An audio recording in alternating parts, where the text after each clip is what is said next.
रोको, मत जाने दो। एक बहुत ही छोटा सा अल्प विराम यानी कॉमा। और देखिए, एक इंसान की आजादी छीन गई। बिल्कुल। अब इस कॉमा की जगह बस एक शब्द आगे बढ़ा दीजिए, रोको मत, जाने दो। क्या बात है, पूरा मतलब ही बदल गया। है ना? शब्द बिल्कुल वही है, बोलने वाले की आवाज वही है, पर इस बार उस एक छोटे से बिंदु ने उस इंसान को आजादी दे दी। सही कहा आपने, एक जमीन पर रुका हुआ छोटा सा निशान कैसे किसी के पूरे अस्तित्व को पलट सकता है। और आज हमारी इस गहरी चर्चा का मुख्य मुद्दा यही है। देखिए, अक्सर होता क्या है कि जब किसी परीक्षा की तैयारी होती है तो ऐसी कई सूखी और ड्राई पीडीएफ स्लाइड्स मिलती हैं। हाँ, जिन्हें देखते ही नींद आने लगती है। अरे बिल्कुल। तो आज हमारा मुख्य उद्देश्य यही है कि इस पीडीएफ स्लाइड को पॉडकास्ट की तरह बनाओ, यानी इसे एक बेहद जिंदा और दिलचस्प ऑडियो अनुभव में बदला जाए। ये बहुत जरूरी है।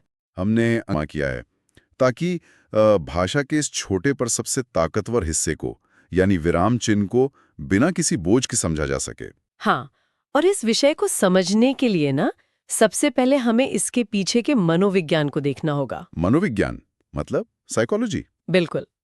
विराम चिन्ह सिर्फ लिखावट के नियम नहीं है, ये भाषा के सांस लेने का तरीका है। अच्छा, भाषा की सांस? हाँ, देखिए, जब हम आपस में बात करते हैं तो हमारी आवाज का उतार चढ़ाव होता है, हमारे चेहरे के भाव होते हैं और हमारे ठहराव सामने वाले को बताते हैं कि हम गुस्से में हैं, सवाल पूछ रहे हैं या मजाक कर रहे हैं। सही बात है, आवाज सब बता देती है। पर जब यही बातें पन्नों पर उतरती हैं तो आवाज गायब हो जाती है, लिखावट एकदम फ्लैट होती है। तो उन्हीं पन्नों पर इंसानी भावों को जिंदा करने के लिए इन चिन्हों का आविष्कार हुआ? एग्जैक्टली। इनके बिना दिमाग को लगातार पढ़ना पड़ेगा, जो कि बेहद थकाने वाला काम है। अगर थकान की बात करें तो नोट्स का एक हिस्सा मुझे वाकई हैरान कर गया। कौन सा हिस्सा? देखिए, मैंने हमेशा सोचा था कि हिंदी का अपना एक पूरा व्याकरणिक सांचा होगा, पर यहाँ लिखा है कि महान विद्वान श्री कामता प्रसाद गुरुजी के अनुसार कुल 20 विराम चिन्ह होते हैं। हाँ, 20 चिन्ह बताए गए हैं। और इन 20 में से आप यकीन नहीं करेंगी, सिर्फ और सिर्फ एक चिन्ह असली रूप से हिंदी का अपना है। खड़ी पाई यानी पूर्ण विराम। बिल्कुल, सिर्फ पूर्ण विराम। बाकी के 19 चिन्ह अंग्रेजी भाषा से लिए गए हैं। ये सुनने में थोड़ा अजीब जरूर लगता है। अरे अजीब क्या, मुझे तो लग रहा है जैसे हमारी भाषा एक ऐसी गाड़ी है जिसमें इंजन तो अपना है, पर ट्रैफिक सिस्टम और स्टीयरिंग व्हील किसी और देश से इंपोर्ट किया गया है। ये बहुत ही सटीक तुलना की आपने, पर इसके पीछे एक बहुत बड़ा ऐतिहासिक कारण है। कैसा कारण? प्राचीन काल की अगर बात की जाए, जब संस्कृत भाषा मुख्य थी तो साहित्य ज्यादातर छंदों और श्लोकों में लिखा जाता था। अच्छा, जैसे हनुमान चालीसा? बिल्कुल वही। अगर आप हनुमान चालीसा को सुने तो वहां पढ़ने का एक लय होता है, एक रिदम होता है, दिमाग को पहले से पता होता है कि कहाँ रुकना है। हाँ, एक नेचुरल ठहराव होता है गाने में। सही कहा। जब एक आधी लाइन यानी एक चरण खत्म होता था तो वहां एक खड़ी पाई लगाई जाती थी। इसे यति कहा जाता था। यति? हाँ, यति का अर्थ ही ठहराव है। और जब दोहा पूरा होता था तो 2 खड़ी पाई लगती थी। क्योंकि पढ़ाई गाकर या लय में होती थी तो किसी और चिन्ह की जरूरत ही नहीं थी। तो फिर अचानक से हमें अंग्रेजी से इतने सारे चिन्ह उधार लेने की जरूरत क्यों पड़ गई? क्या हमारी भाषा अचानक बदल गई थी? भाषा बदली नहीं थी, बल्कि उसने एक नया रूप ले लिया था। मतलब? जब गद्य यानी प्रोज लिखा जाने लगा, जैसे कहानियां, निबंध, खबरें, तो वो लय गायब हो गई। ओ, समझ गया। प्रोज में कोई म्यूजिक नहीं होता जो हमें गाइड करे। बिल्कुल।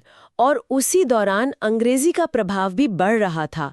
अंग्रेजी व्याकरण में पहले से ही भावों और ठहराव के लिए अलग-अलग चिन्ह मौजूद थे। तो कामता प्रसाद गुरुजी ने सोचा होगा कि इन्हें अपना लेना बेहतर है। हाँ, उन्होंने महसूस किया कि हिंदी प्रोज को और स्पष्ट बनाने के लिए इन चिन्हों को अपनाना जरूरी है।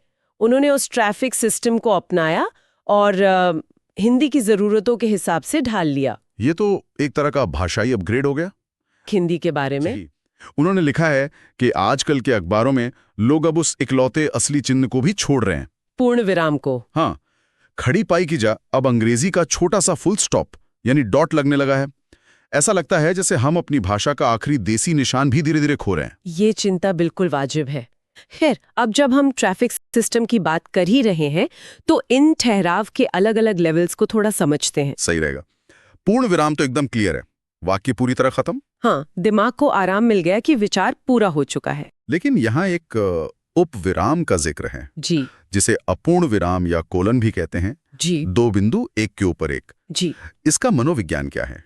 देखिए, उपविराम का काम सीधा पढ़ने वाले के दिमाग में उत्सुकता पैदा करना होता है, क्यूरियोसिटी। अच्छा। हाँ, जब एक लेखक किसी बात को जानबूझकर अधूरा छोड़ता है और 2 बिंदु लगा देता है, तो दिमाग तुरंत अलर्ट हो जाता है कि आगे क्या आने वाला है। मतलब एक विजुअल क्लिफहैंगर की तरह। बिल्कुल वैसा ही।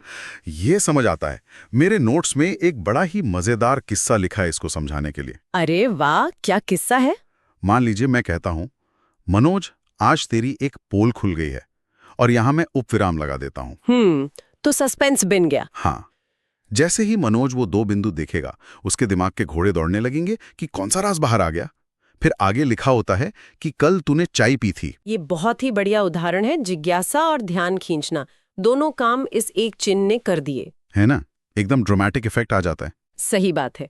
और इसी उत्सुकता वाले गुण के कारण उपविराम का सबसे ज्यादा इस्तेमाल डायलॉग्स यानी संवाद लिखने में होता है। ओ, जैसे नाटकों में। हाँ, नाटकों या कहानियों में चरित्र के नाम के ठीक बाद ये 2 बिंदु होते हैं, सोनू, और फिर 2 बिंदु, फिर उसका डायलॉग। दिमाग पहले से तैयार हो जाता है कि अब सोनू बोलने वाला है। बिल्कुल। अब इन ठहरावों के सिलसिले में एक और चिन्ह आता है जो थोड़ा कॉम्प्लेक्स है, अर्धविराम यानी सेमीकोलन। हाँ, एक बिंदु और उसके नीचे एक कॉमा। ये देखने में ही पूर्ण विराम और अल्प विराम का हाइब्रिड लगता है। सही पकड़ा आपने। तो क्या इसका मतलब ये है कि ये फुल स्टॉप से कम लेकिन कॉमा से ज्यादा लंबा ठहराव देता है, जैसे कोई ब्रिज हो जो 2 अलग किनारों को जोड़ता हो? ये बिल्कुल वही काम करता है। अर्धविराम का नियम ये है कि जब एक वाक्य का भाव दूसरे वाक्य में पूरा होता है, तब इसका इस्तेमाल होता है। मतलब दोनों वाक्य इंडिपेंडेंट है पर जुड़े हुए हैं। हाँ, एक उदाहरण देखते हैं। मेरी माँ बीमार है, इसलिए मैं आज नहीं आऊंगा। अगर हम यहाँ पूर्ण विराम लगा दें तो 2 अलग बातें लगेंगी। अगर कॉमा लगा दें तो ठहराव बहुत जल्दी खत्म हो जाएगा और असर कम हो जाएगा। बिल्कुल। लेकिन अर्धविराम इन दोनों विचारों को एक ही फ्लो में जोड़े रखता है। हालांकि आजकल लोग इसे कम ही यूज करते हैं। हाँ, मैंने देखा कि कॉमा धीरे धीरे इसकी जगह ले रहा है। सही बात है। तेजी से लिखने की आदत की वजह से सेमीकोलन थोड़ा गायब हो रहा है। तो चलिए फिर कॉमा पर ही आते हैं। अल्प विराम, ये एक छोटा सा निशान है जो दिन भर हमारी लिखावट में आता है। हाँ, सबसे ज्यादा यूज होने वाला चिन्ह। नोट्स में लिखा है कि समान शब्दों की लिस्ट बनाने के लिए ये एक ब्रीदिंग स्पेस का काम करता है, जैसे राम, श्याम, सुरेश और महेश। और यहाँ एक नियम ध्यान रखने वाला है।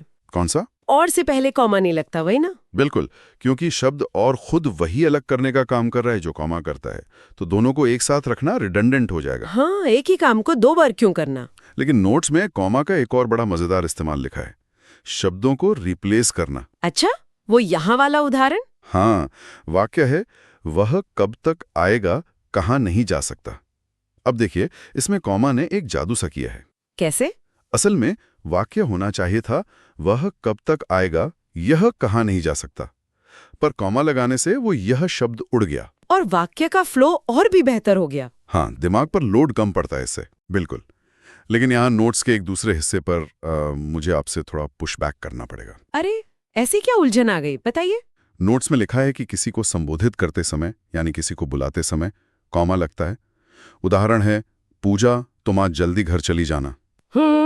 ठीक तो है, पर देखिए, मैंने हमेशा यही देखा है कि किसी को पुकारने के लिए तो विस्मयादि बोधक चिन्ह लगता है, एक्सक्लेमेशन मार्क, जैसे दीपक इधर आओ। हाँ, तो क्या यहाँ संबोधन के लिए कॉमा लगाना टेक्निकल रूप से गलत नहीं है?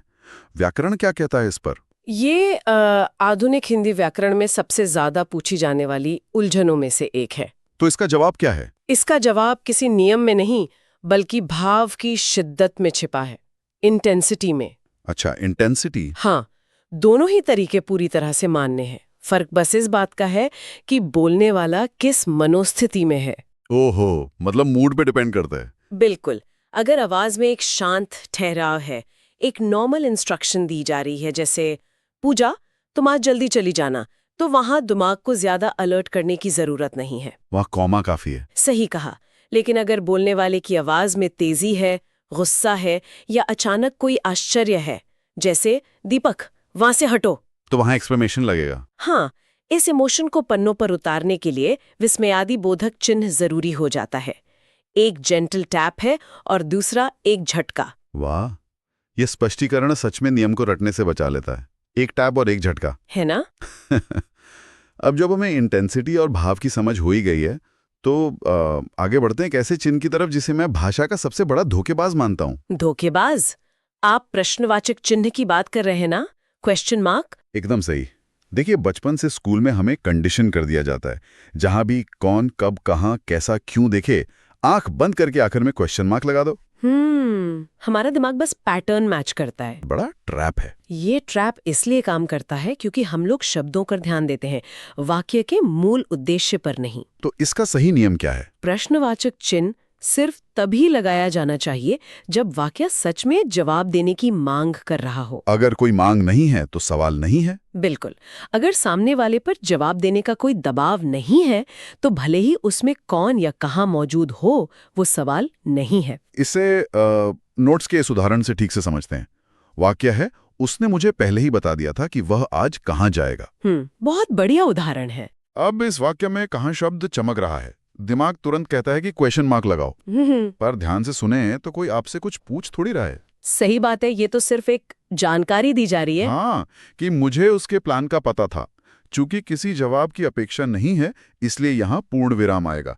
और लोग ईमेल्स और एग्जाम्स में यही गलती करते हैं। ये स्पष्ट होना बहुत जरूरी है कि वाक्य की बनावट और उसका अर्थ दोनों का मेल होना चाहिए। बिल्कुल। और भावों के इस खेल में ना विस्मयादि बोधक चिन्ह यानी एक्सक्लेमेशन का किरदार और भी गहरा है। भाषा हमेशा लॉजिक पर नहीं चलती। हाँ, उसमें रॉ इमोशंस भी तो होते हैं। शोक, बेइंतहा खुशी, आश्चर्य। जैसे अगर कोई कहे, आहा, आज तो आनंद आ गया। इस आहा शब्द में जो फीलिंग है वो कोई फुल स्टॉप या कॉमन नहीं दिखा सकता। ये चिन्ह एकमात्र जरिया है इमोशंस की फ्रीक्वेंसी को पन्नों पर दिखाने का। सही कहा आपने। ठीक है, ठहराव और इमोशंस तो काफी क्लियर हो गए। अब थोड़ा स्ट्रक्चर और फॉर्मेटिंग की बात करते हैं। हाँ, नोट्स में इन्हें छोटे पर जरूरी चिन्ह कहा गया है। एक तरह से भाषा का पिटारा है ये, जिनके बिना कोई लंबी पीडीएफ या किताब पढ़ी नहीं जा सकती।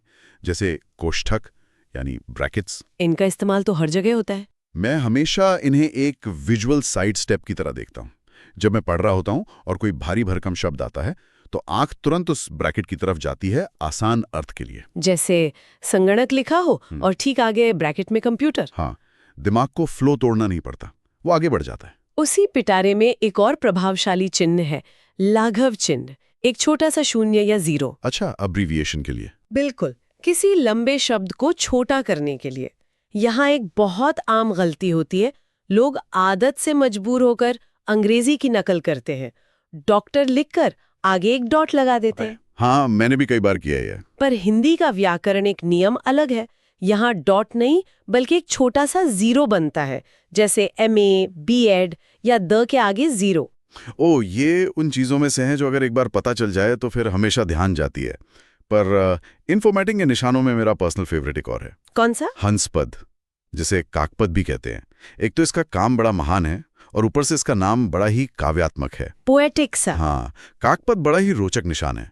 जब हम जल्दी जल्दी पेन से कुछ लिख रहे होते हैं और कोई जरूरी शब्द बीच में छूट जाता है तो ये चिन्ह हमारी बची खुची इज्जत बचा लेता है। सही बात है, इसे उस जगह के ठीक नीचे लगाओ और छूटा हुआ शब्द ऊपर लिख दो। पढ़ने वाले को दिख जाता है कि करेक्शन हुआ है। पर मुझे एक बात बताएं, इसका नाम काकपद क्यों है? इसके नाम के पीछे एक विजुअल मेमोरी काम करती है।